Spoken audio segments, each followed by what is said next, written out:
Selamat malam, Assalamualaikum warahmatullahi wabarakatuh.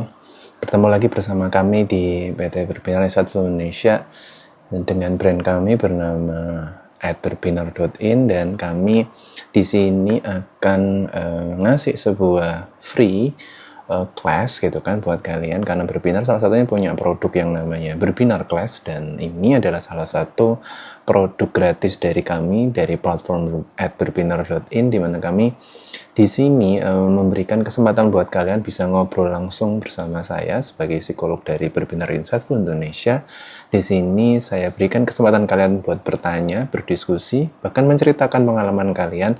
Tujuannya apa? Tujuannya cuma satu, di sini bukan buat ngejulit, ngegibah, atau mungkin buat ngomongin orang lain dalam rangka hal yang negatif, tapi di sini kita bertujuan untuk menginspirasi orang-orang di sini, termasuk kalian semua yang nonton, yang bertanya, bahkan mereka yang nanti nonton rekaman ulangnya yang akan kami sharekan di official YouTube-nya Berbinar Insight Indonesia. Kenapa? Karena kita sekarang berada dalam acara yang namanya Berarti, yang merupakan singkatan dari Berbinar Here's to You, di mana kami di sini berbinar.in, Berbinar Insight Indonesia memberikan ruang, tempat, dan waktu untuk bisa mendengarkan apa yang menjadi keluhan, kesah, keluh kalian, dan semua yang mungkin buat kalian jadi penasaran tentang apa itu psikologi, tentang kira-kira solusinya seperti apa dari permasalahan yang kalian alamin. Dan tentunya kalau kalian tipikal orang atau teman yang suka dengerin curhatan teman kalian, terus kalian bingung gimana cara nyelesain permasalahannya, juga boleh banget caranya di sini kalian bahas. Nah, caranya gimana? Kalian langsung ketik aja di dalam live chat di live TikTok di @berbinar.in pada malam hari ini di Berarti Berbinar Here's to You. Dan tentunya kalau kalian ngerasa mau langsung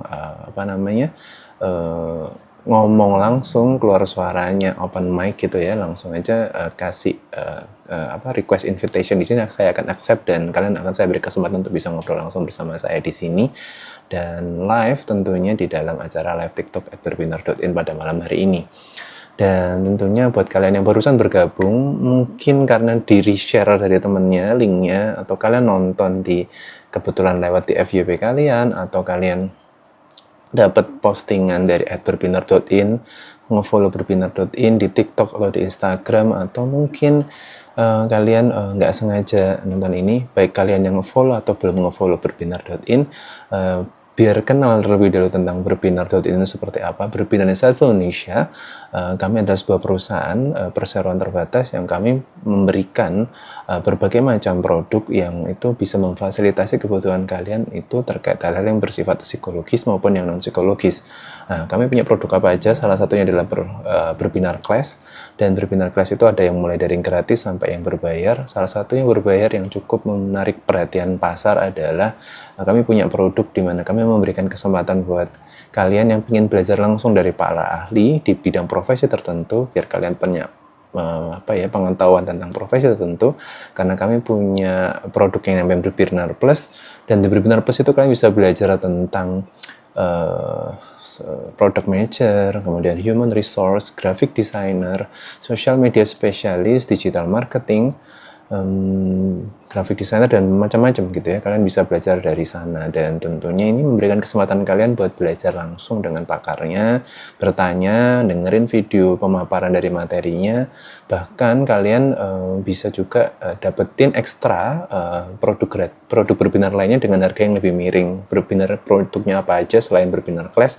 Tentunya ada Berbinar Counseling yang ngobrol sama psikolog, dan kalian bisa dapetin saran-saran untuk pengembangan karir kalian, tentang bagaimana cara kalian menemukan bakat dan minat kalian, atau bahkan untuk membantu permasalahan-permasalahan yang selama ini kalian hadapin tentang karir atau kehidupan yang selama ini menghambat bagaimana kalian berpikir tentang pengembangan diri kalian. Dan tentunya juga ada tes bakat yang masuk ke dalam berproduk Berbinar Psikotes, tes bakat minat, juga ada tes kepribadian, dan berbagai tes lainnya termasuk tes intelijensi. Kemudian kalau kalian tipikal orang yang mau buat cek gitu ya, kira-kira kamu dan pasanganmu seperti apa kecocokannya, kami juga punya tes kecocokan pasangan, dan berbagai macam tes-tes lainnya yang bakal membantu kalian dalam memahami diri kalian seperti apa gitu kan.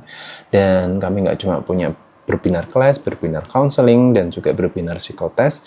Kami juga punya berbinar consulting, di mana ini sebuah produk yang cukup baru di berbinar, dan ini ngebantu kalian yang baru nge-develop sebuah usaha atau bisnis baru, namun kalian bingung bagaimana caranya merekrut dengan baik, dengan standar yang baik. Tentu bagaimana cara mengelola sebuah perusahaan dengan struktur organisasi dari nol, atau kalian bingung cara membuat sebuah job description, atau kalian mau sekedar ingin tahu cara membuat sebuah peraturan perusahaan, kami sini akan memberikan konsultasi buat kalian sampai kalian benar-benar bisa ngedevelop perusahaan kalian sendiri. Dan tentunya kami juga punya merchandise dua macam, yang satu adalah Mood Scientist dan satunya lagi adalah Emo Shuffle.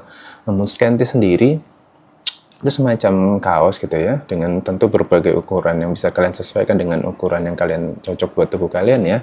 Di sana kalian akan dapatkan kaos yang itu punya personalized motivation, dan itu nggak ketulis, tapi kalian bisa menggunakan metode kekinian, yaitu dengan menggunakan scan QR, dan kalian bakal dapetin motivasi yang berbeda antara satu kaos dengan kaos yang lainnya. Yang terakhir kalian punya Emo Shuffle, merchandise terakhirnya dari Berbinar, itu adalah sebuah kartu di mana memberikan kesempatan kalian buat bisa main bareng teman-teman kalian di sana, tapi bisa juga jadi tempat buat ngobrolin permasalahan, tapi nggak yang kesannya terlalu serius banget, tapi lebih keseru banget sebagai sebuah permainan. Nah, kira-kira kalian penasaran kayak gimana semua produk-produk Berbinar ini? Langsung aja follow di sosial media Berbinar di Instagram, TikTok, X, atau bahkan LinkedIn-nya Berbinar gitu kan. Karena kalian bakalan dapetin update terbaru tentang produk-produk Berbinar, termasuk kalian bisa nge-DM dan tanya langsung sama admin-admin di sosial media yang Berbinar tentang produk-produk tersebut, gimana cara dapetinnya, harganya, dan segala macam. Kalau kalian tipikal yang mau mandiri, ngecek sendiri, bisa langsung masuk ke website Berbinar di www.berbinar.in. Dan acara hari ini nggak cuma sampai hari ini aja, tapi hari ini kita punya berarti live TikTok Berbinar yang setiap minggu ada di jam 8 malam waktu Indonesia Barat. Dan acara ini kalau kalian kelewat gitu kan, atau kalian nggak tahu apa yang tadi dibahas, tapi kalian baru bergabungnya 5 menit terakhir, bisa langsung tonton rekamannya di YouTube-nya Berbinar di Berbinar Insight Indonesia. Oke, sekarang kita sapa-sapa dulu teman-teman yang sudah hadir pada malam hari ini.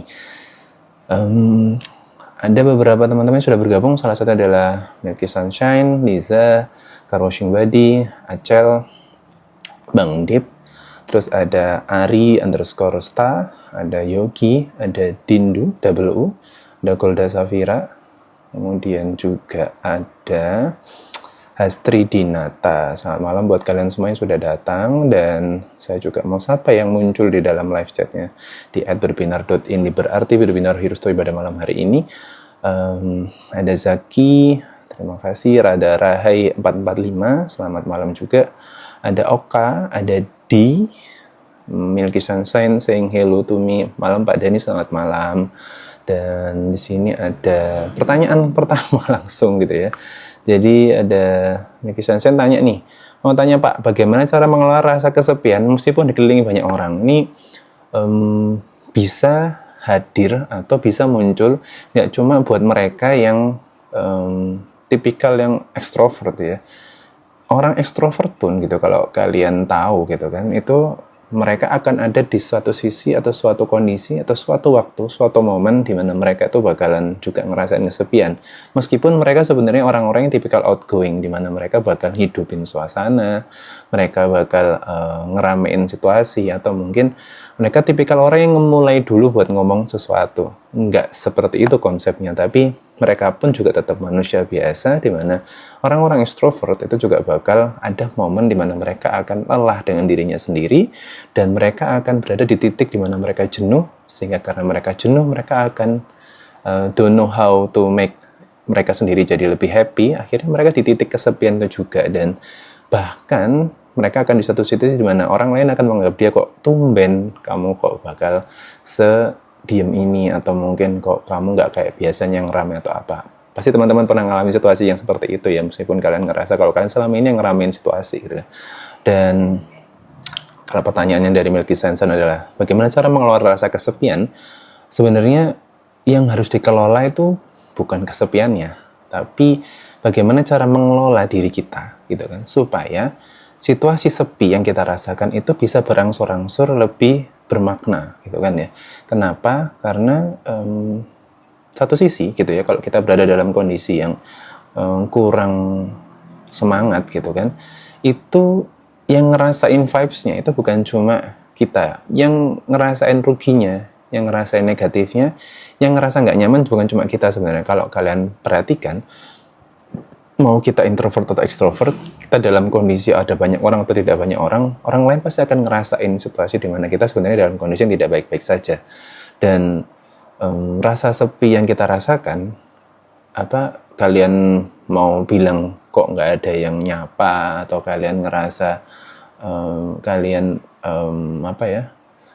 kok ngerasa sendiri, atau mungkin kok sepi banget, sebenarnya di titik tertentu sebenarnya tidak benar-benar sepi, karena pasti ada orang yang memperhatikan gitu kan. Tapi masalahnya adalah kadang kita tuh tipikal orang yang mau milih gitu kan, kita milih mau disapa sama siapa, kita milih buat mau happy-nya sama siapa, kita mau milih buat kita bakal ngerasa lebih positif kalau orang yang kita mau itu yang nyapa kita duluan. Kita kadang-kadang kita punya preferensi tertentu untuk dalam kondisi-kondisi itu gitu ya. Artinya bahwa kalau ngerasa sepi gitu kan, yang harus pertama dilakuin adalah kita harus sadar bahwa sebenarnya situasi yang kita lakuin ini pasti akan ada ujungnya. Situasi yang kita rasain saat ini itu pasti ada ujungnya. Sepi itu nggak terus-terusan sepi, tapi pasti akan ada titik di mana ini akan berakhir. Namun kecepatan berubah dari sepi menjadi bermakna itu kadang-kadang tergantung pada diri kita sendiri. Mau buat outgoing apa enggak? Mau buat cari bantuan apa enggak? Mau buat minta tolong apa enggak? Mau buat nyapa orang dulu apa enggak? Kadang orang yang tahu kita lagi kesepian, orang yang tahu kita lagi butuh teman, orang yang tahu lagi kita tuh nggak baik-baik aja, bahkan orang itu tahu kita lagi sedih, itu kadang mereka juga nggak berani buat nyapa kita duluan. Mereka nggak berani buat bikin kita lebih bahagia, mereka nggak berani buat gangguin kita, buat sekedar mecahin suasana biar kita nggak kerasa sepi. Kadang kita sendiri yang terlalu menutup diri gitu kan. Maka mungkin cara salah satunya adalah selain kita belajar bahwa situasi ini akan berakhir, selain itu juga kita tahu harusan bahwa untuk menjadi lebih cepat lagi proses dari kesepian menjadi bermakna, itu perlu diri kita juga di dalamnya. Lalu kita juga perlu sadar bahwa kita perlu bantuan orang lain tuh dalam membuat suasana yang sepi menjadi bermakna. Karena ada situasi di mana kita itu clueless, nggak ada ide, kita nggak tahu gimana caranya buat ngebangun situasi yang sepi itu menjadi lebih bermakna.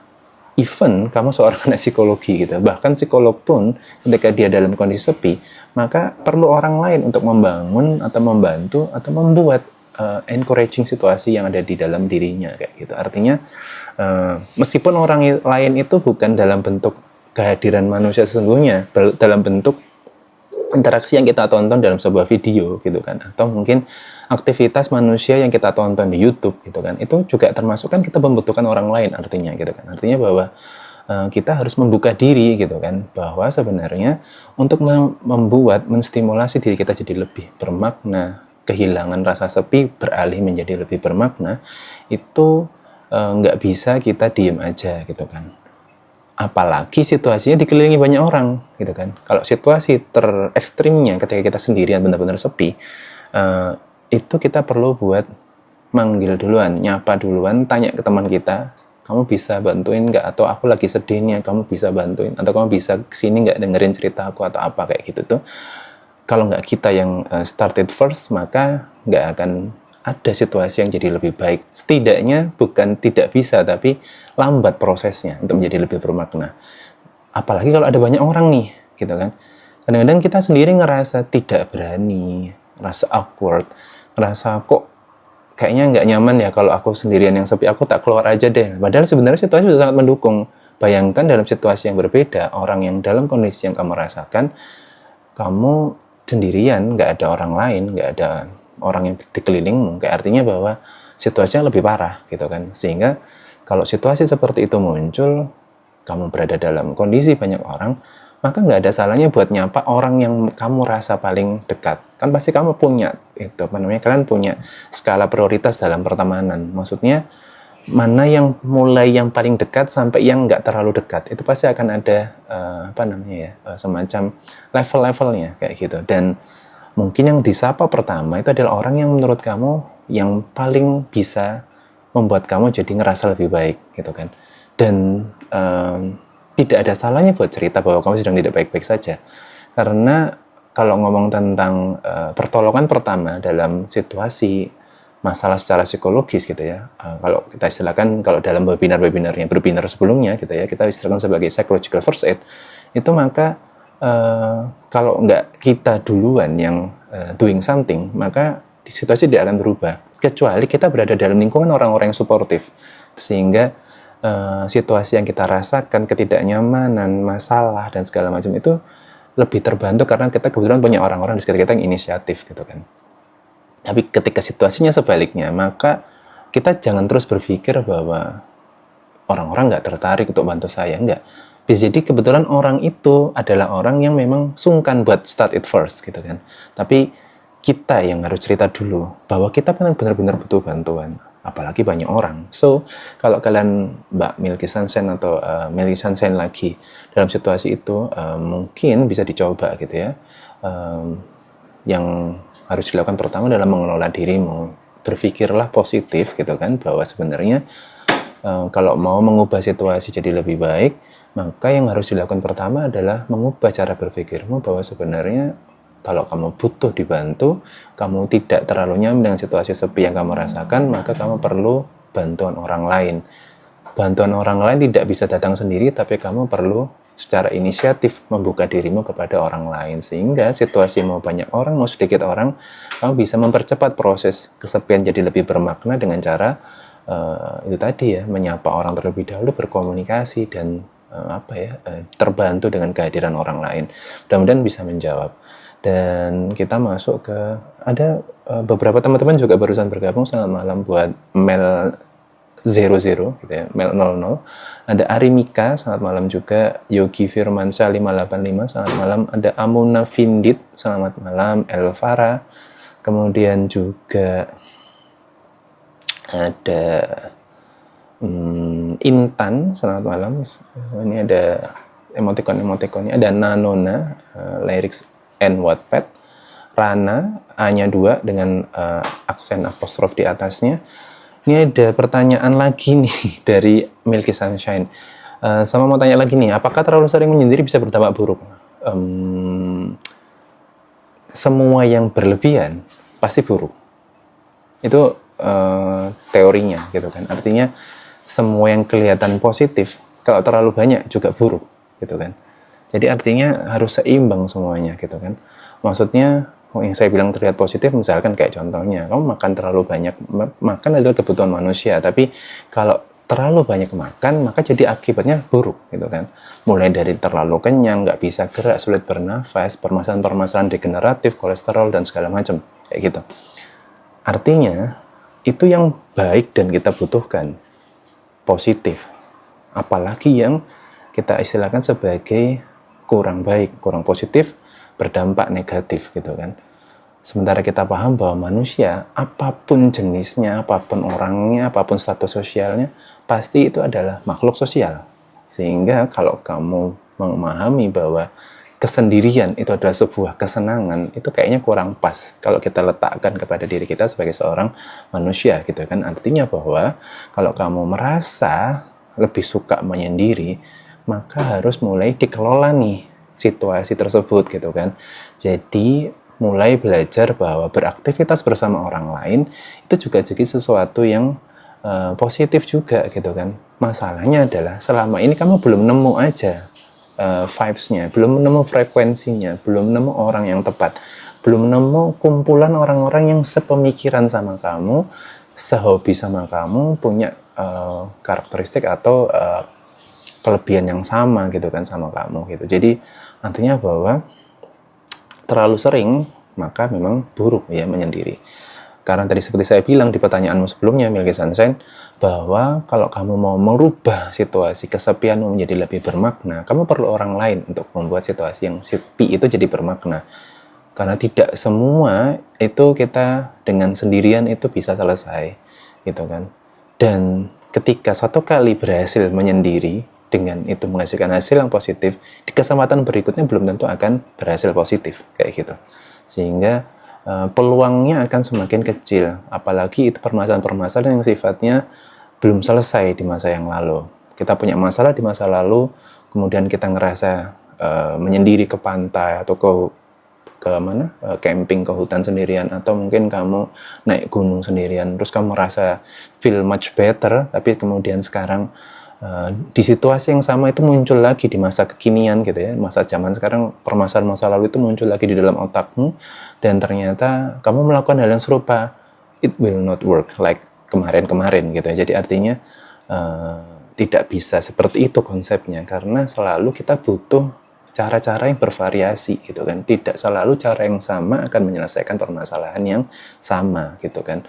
Sehingga kalau terlalu sering menyendiri, saran saya memang itu mulai harus dikurangi gitu kan. Misalkan kamu punya momen sendiri dalam satu hari, ya kamu luangkan di waktu-waktu tertentu, tapi bukan whole time 24 jam. Kalaupun satu minggu kamu punya waktu menyendiri gitu ya, dan tidak harus 7 harinya itu kamu menyendiri, tapi ada 1 atau 2 hari di mana kamu memang butuh aktivitas bersama orang lain gitu, karena tidak ada ruginya kok beraktivitas bersama orang lain, apalagi dengan orang yang baru. Kamu akan dapat insight-insight baru yang ternyata itu malah bikin kamu terinspirasi untuk melakukan sesuatu yang lebih positif gitu kan. Cuma kamu belum berani aja buat memulai gitu kan, belum ketemu orang yang cocok buat menjalanin aktivitas itu secara bersama-sama.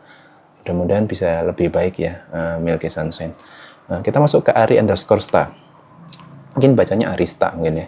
Malam Pak Dani, mau tanya caranya untuk kembali percaya diri ketika merasa tertinggal dari teman. Permasalahannya gitu ya, ketika kita dalam kondisi tertinggal, itu motivasinya itu perlu double gitu ya. Dan kalau kita tertinggal gitu kan, ada kondisi di mana sebenarnya kita itu kadang-kadang nggak punya kesempatan buat melihat ke dalam diri kita dulu gitu. Dan kadang kalau kita ngerasa kita udah tertinggal, kita tuh ngerasa kayak useless gitu kan. Kita ngerasa bahwa kalau apa yang kita lakuin itu ya bakal berakhir dengan cara yang sama, bakal berakhir dengan hasil yang sama gitu kan, tetap akan tertinggal gitu kan, dalam artinya seperti itu.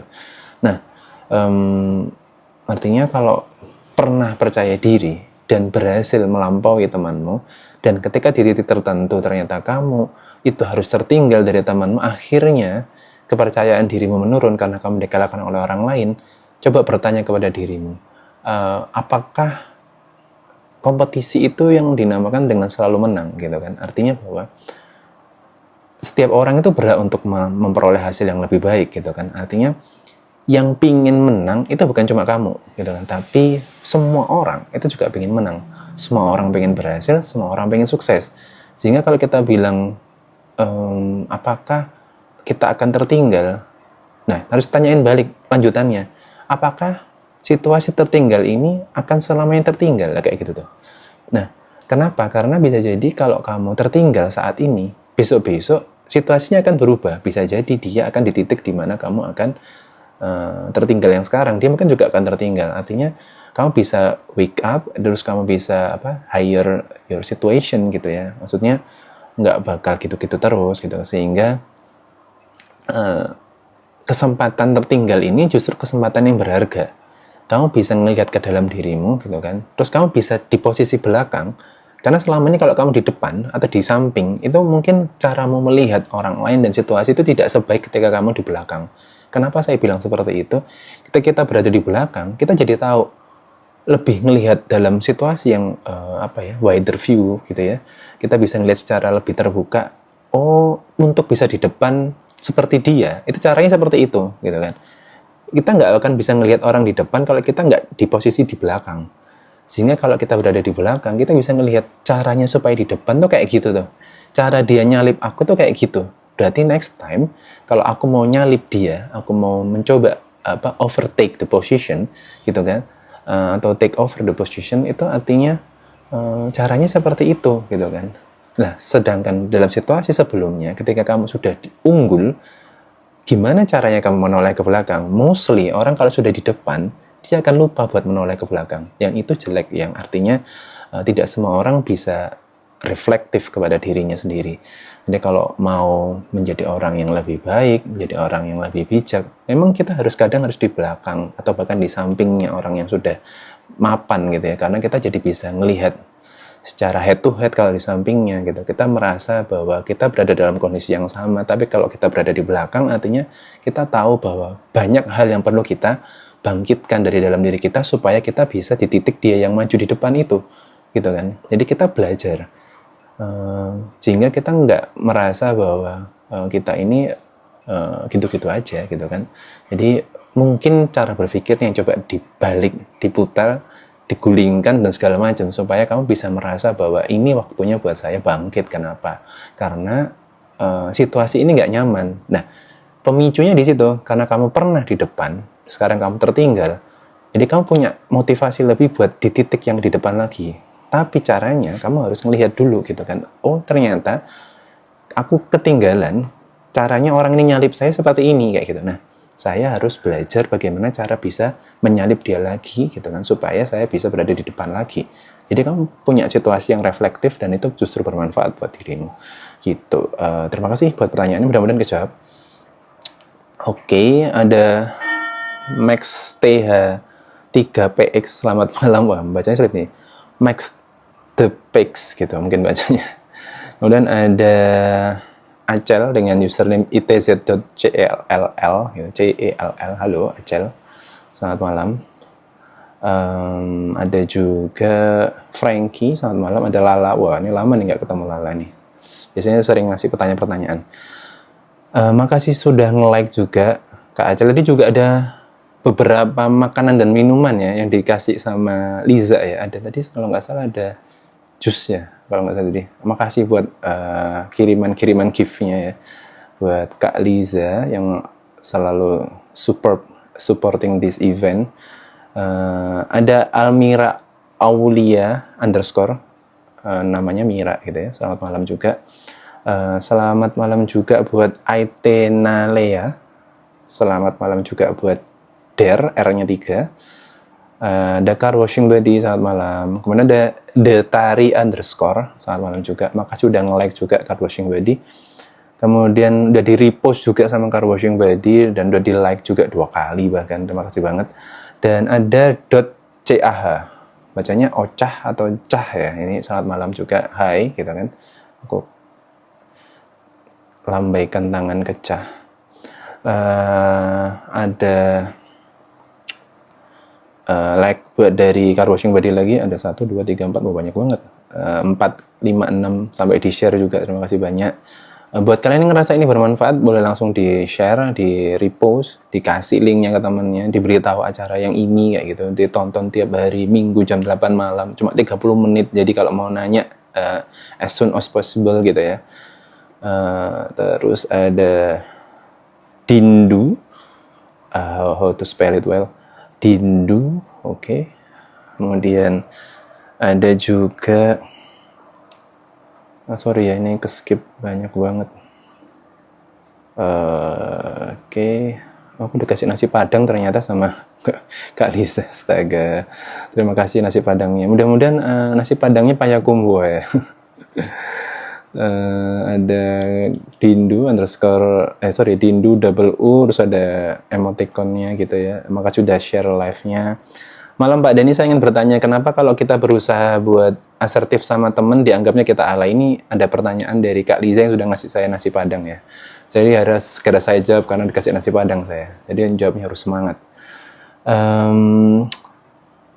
Kenapa kalau kita berusaha buat asertif? Ini buat teman-teman yang belum tahu apa itu asertif. Asertif itu adalah to the point gitu ya. Nggak bertele-tele. Jadi kalau mau, kan dia nanya nih, berusaha buat asertif, jadi maksudnya ya kalau aku mau bantu ya aku bantu gitu kan. Atau kalau aku mau berpendapat sesuatu yang langsung aku ungkapkan, nggak pakai muter ke B dulu, aku mau ceritain C aku harus ke Z dulu atau segala macam gitu ya. Kurang lebih kayak gitu ya buat teman-teman yang kurang paham asertif itu apa. Mudah-mudahan semua paham karena penontonnya berbinar.in ini orang-orang yang cerdas. Amin. Kemudian sudah berusaha asertif kata Kak Liza gitu ya, tapi sama teman dianggapnya kita alay gitu kan. Nah alay ini kitanya atau merekanya yang nganggap alay. Nah ini kan juga harus belajar gitu kan. Tetap ya kalau kita ngomong tentang judgement dari orang lingkungan sekitar atau sosial environment kita gitu ya, itu perlu kita cek dulu. Yang bilang alay pertama itu siapa? Jangan-jangan behaviornya mereka yang seakan-akan bilang kita alay itu kita maknai sebagai dia bilang kita alay gitu kan. Tapi sebenarnya mereka nggak gitu.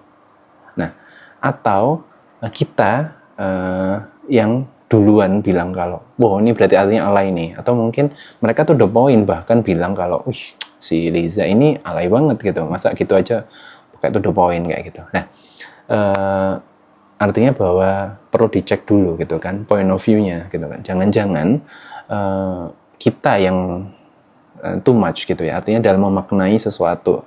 Tapi kalau memang betul itu kita dianggap sebagai alay, maka yang salah paham adalah mereka gitu kan. Jadi mungkin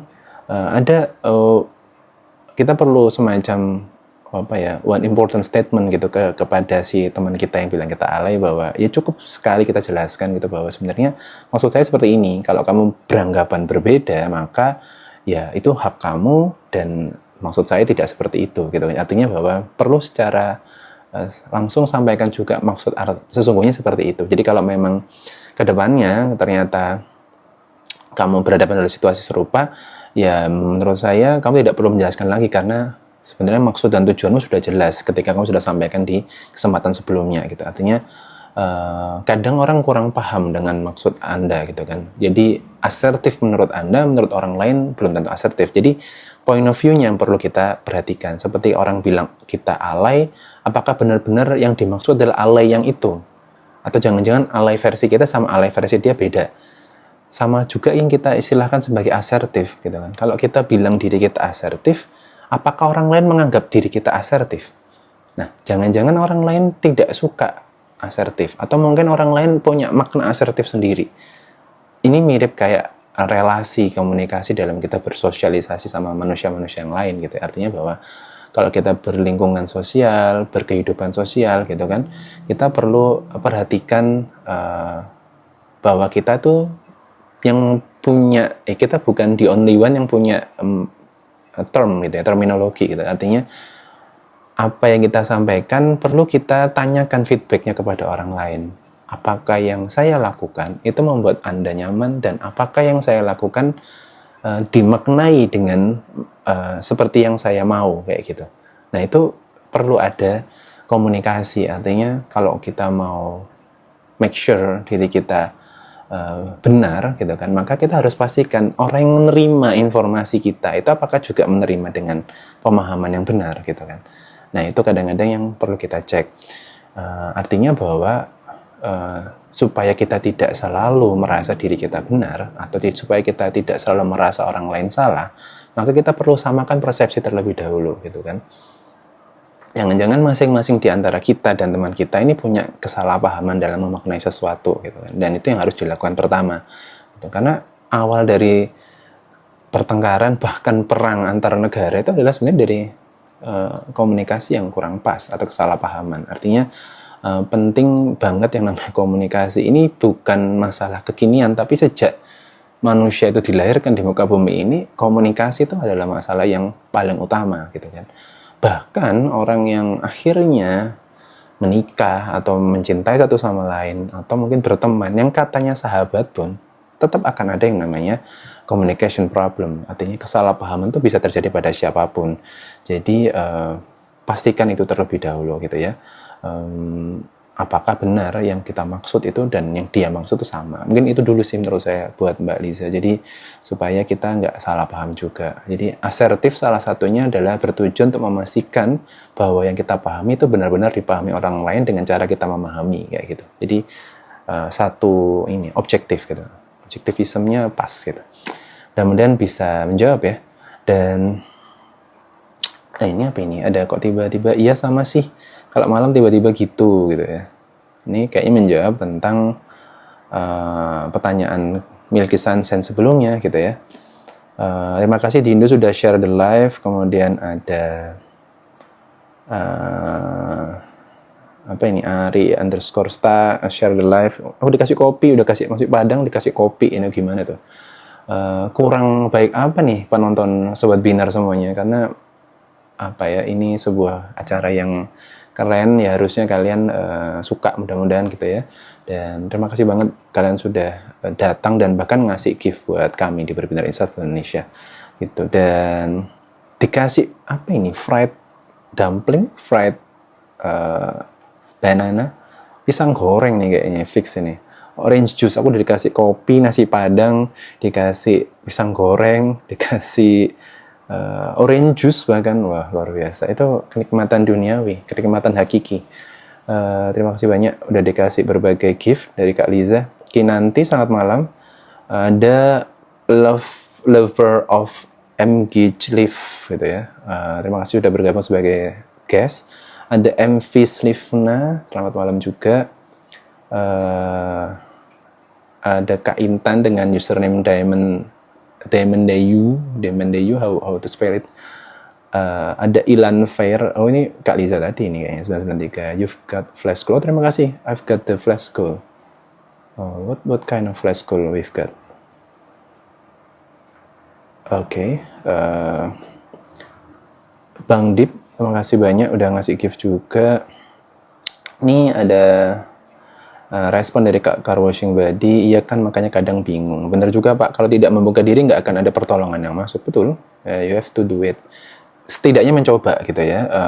Apapun respon dari orang lain bukan tentang responnya sebenarnya, tapi kalau kamu mencoba pasti akan menemukan orang yang tepat dengan respon yang sesuai gitu. Artinya di percobaan pertama mungkin kita akan dapat respon yang kurang pas kalau kita minta tolong ke orang lain, tapi orang itu tidak mungkin langsung berhasil di percobaan pertama gitu. Tapi percobaan-percobaan berikutnya itu harus kamu yakini bahwa itu akan menemukan goals yang kamu cari kayak gitu. Aku dikasih kopi lagi, dikasih pisang goreng lagi nih sama Liza. Terima kasih banyak. Ada kayak kucing atau anjing itu juga aku dikasih gift. Terus kasih makanan terus. Terima kasih banyak. Milky Sunshine, baik Pak, terima kasih, sama-sama. Mudah-mudahan bermanfaat ya. Kalau nggak salah kemarin apa ya? Kalau ada yang cerita tentang setelah saya kasih masukan, kemudian dicoba seminggu, ada apa namanya? Ada semacam cerita tentang pengalaman setelah menjalankan masukan-masukan dari saya. Itu boleh juga di-share di sini teman-teman semuanya. Jadi supaya kelihatan apa sih perubahan yang kamu rasain gitu. Selamat malam juga buat Mam Cate, how to spell? Mam Kate. Ada ika.ika, A-nya 2, I-nya 3. Y-A-A-nya 3. Selamat malam juga. Arista, bener Pak, sering merasa sia-sia, nggak berguna begitu. Apa ini? Lebih baik kembali diam. Ya, intinya berkomunikasi ya. Meskipun diam itu bagian dari simbol komunikasi, tapi tidak semua diam itu dimaknai dengan diam oleh orang lain. Ya, jadi kita dianggap diam itu oleh orang lain dianggap sebagai sesuatu yang tidak ngapa-ngapain, tidak punya sumbangsi. Itu yang harus kita luruskan kalau kita ngomong tentang apa namanya, social activities ya. Manusia itu nggak bisa ketebak cara berpikirnya gitu. Makasih Car Washing Body udah share the live. Beda sekali Pak, lebih terasa nyata dan bisa memahami. Terima kasih sharingnya. Dari Kak Arista, Kak Liza. Nanti kalau diem dibilang silent treatment, giliran ngomong dibilang lebay. Nah ini yang kayaknya kita perlu pastikan. Sebenarnya ya jangan-jangan nih gini, jangan-jangan juga ada situasi di mana orang-orang yang apa ya, miscalculation atau cara menerimanya itu kurang pas gitu kan. Kayak tadi diceritain sama Kak Liza, kalau orang kita to the point itu dibilang lebay, tapi kalau kita diem dibilang kok silent treatment gitu ya. Ya jangan, sebenarnya masalahnya bukan di kita gitu kan. Masalahnya ada di orang lain gitu kan. Nah, ketika kita tahu ada orang-orang yang punya konsistensi yang seperti itu, konsistensi yang tidak konsisten gitu. Maksudnya adalah konsistensi dalam hal-hal yang dalam merespon sesuatu dia sangat dynamic gitu ya, yang tidak pasti. Kalau dalam kondisi ini dia baik banget, dalam kondisi ini dia nggak jelas banget gitu kan. Dalam satu sisi dia bilang ini treatment silent gitu kan, atau dalam situasi tertentu dia bilang ini lebay. Kadang-kadang kita perlu ngecek, jangan-jangan orang yang jadi lawan bicara kita ini justru yang bermasalah gitu kan. Nah, kalau kita tahu kita berhadapan sama orang yang bermasalah, lalu apakah kita sebagai orang yang jadi lawan bicaranya itu berhak untuk memberikan treatment gitu kan? Ada iya, ada tidak gitu kan? Iya, jika memang dalam satu sisi memang dia dalam kondisi yang say buat minta tolong gitu kan? Atau setidaknya dalam kondisi tertentu kamu memang punya rasa kemanusiaan untuk membantu dia, untuk menunjukkan bahwa sebenarnya kamu tuh kayak gini loh di depan saya atau di depan orang-orang lain, dan harusnya nggak seperti itu gitu kan. Tapi somehow kita juga nggak perlu buat terlalu ikut campur dengan apa yang menjadi karakteristik orang lain, karena memang di dalam dunia psikologi pun gitu ya, kita nggak bisa terlalu ikut campur dengan masalah yang dihadapi oleh orang lain. Kita mau ikutan bantu atau apa kayak gitu. Kenapa? Karena memang itu wilayah personalnya orang lain. Jadi kalau kamu berhadapan sama orang lain dan ternyata orang itu cara merespon setiap perilakumu itu kok bikin kamu jadi nggak nyaman, atau kamu sudah coba mengklarifikasi, sudah coba asertif, sudah coba buat menjelaskan, ternyata tidak ada perubahan yang signifikan, maka ya bisa jadi dia yang bermasalah gitu kan. Kamu sudah trying to make it clear gitu ya, bahwa ini tuh nggak kayak gitu kan. Ternyata ujung-ujungnya memang tidak ada perubahan dari lawan bicara kita. Jadi itu saatnya kamu buat trying to step back tapi pelan-pelan. Artinya kamu nggak perlu berhadapan langsung sama orang seperti ini, perlahan-lahan kamu bisa mundur dan buat coba dengan beraktivitas dengan orang yang berbeda. Artinya tidak harus selalu bersama orang ini, karena bisa jadi dengan terus bersama orang ini kamu secara psikologis juga akan ikut terpengaruh, jadi ikutan nggak sehat secara psikologis gitu kan. Jadi lebih baik kamu beranjak untuk beraktivitas bersama orang yang bisa lebih memahami kamu dengan lebih baik, dan itu justru positif karena kamu jadi lebih bisa diapresiasi gitu kan, lebih di-acknowledge gitu kan, dan membuat orang lain jadi juga lebih bermakna dengan kehadiranmu gitu kan. Artinya bahwa tidak selamanya berhadapan sama orang yang bermasalah secara sosial atau psikologis itu perlu kita bantu atau perlu kita hadapi, tapi kadang kita perlu stay away atau bahkan kita nggak terlalu ikut campur, kecuali memang orang ini secara terang-terangan minta tolong, butuh bantuan atau apapun itu gitu. Karena sekali lagi saya bilang bahwa tidak harus kita jadi Superman untuk setiap orang gitu kan. Itu saja sih menurut saya, karena kita juga butuh sehat secara psikologis, kita butuh sehat mental juga gitu. Itu salah satu bentuk asertivitas. Jadi menurut saya asertif dalam menentukan sikap itu juga perlu. Kalau memang dia tidak bisa diajak ngobrol lagi, ya sudah, kita perlu untuk menjalankan aktivitas dengan cara yang lebih sehat, dengan tidak berkomunikasi sama orang ini lagi kayak gitu. Ini waduh kebablasan lagi, maaf ya. Nah ini ada Kiteria, selamat malam. Kita sudah overtime 13 menit, luar biasa. Hidup nasi padang. Siap. Emang nasi padang enak, tapi kalau kita ngomong tentang kuliner ya, mungkin beberapa ada yang orang Padang, tapi menurut saya mostly memang nasi padang enak, tapi juga ada orang-orang yang dengan keberanian tertentu gitu ya, kalau saya ngomong secara positif gitu ya, mencoba untuk menyajikan apa yang disebut sebagai nasi padang itu dengan feel yang tidak nasi padang gitu, sehingga kadang merubah esensi dari nasi padang itu sendiri, sehingga nanti kalau kalian pahamin pasti juga lebih paham lah gitu ya. Artinya bahwa setiap kuliner yang disebutkan dalam sebuah buku menu itu tidak akan selalu seperti apa yang disebutkan. Ini sama kayak kita memahami manusia ya, apa yang terlihat belum tentu adalah apa yang tersajikan gitu kan gitu. Selamat malam coba buat Arliau gitu ya. Ada juga Pipip PPWL, selamat malam. Terima kasih kembali buat Liza. Ada So One Way, ada Keto.suguru01, Sukses terus berbinar dan Mas Dani. Terima kasih Suguru gitu. Ini orang Jepang paling ya. Salam kenal. Udah selesai. Kita sudah di ujung acara sepertinya. Tidak ada pertanyaan lagi, luar biasa hari ini ya. Saya tidak terasa bisa menjawab seluruh pertanyaan kalian semuanya. Selamat beraktivitas buat kalian semua. Besok adalah hari Senin dan mudah-mudahan hari Senin tidak seperti banyak quotes-quotes yang bilang I hate Monday, tapi hari Senin itu adalah hari yang luar biasa yang membuat kita semangat buat menjalani awal dari minggu itu, karena awal yang baik akan membuat a whole week, seluruh minggu, seluruh hari dalam seminggu itu akan jadi lebih baik. Dari saya terima kasih buat teman-teman semua yang sudah hadir. Berarti atau acara hari ini yang kita setelahkan sebagai berarti yang merupakan singkatan dari Berbinar Hadir Studio akan hadir lagi di hari Minggu jam 8 waktu Indonesia Barat, dan rekaman ini di episode kali ini juga akan kami repost di YouTube officialnya di Berbinar Insightful Indonesia. Terima kasih buat kalian yang sudah bertanya, sharing, merespon, nge-like, ngasih nasi padang, bahkan ngasih pisang goreng, ngasih orange juice dan segala macam gift yang kalian kasih. Terima kasih banyak. Itu sudah sangat mensupport Berbinar untuk selalu maju dan terus berkembang. Bahkan udah ada yang ngasih doa. Terima kasih buat Suguru Geto atas doa dan ucapannya. Saya rasa sudah cukup malam hari ini karena kita cuma 30 menit sebenarnya, tapi kita overtime 16 menit. Semoga bermanfaat karena Berbinar selalu ada buat kamu. Selamat malam. Assalamualaikum warahmatullahi wabarakatuh.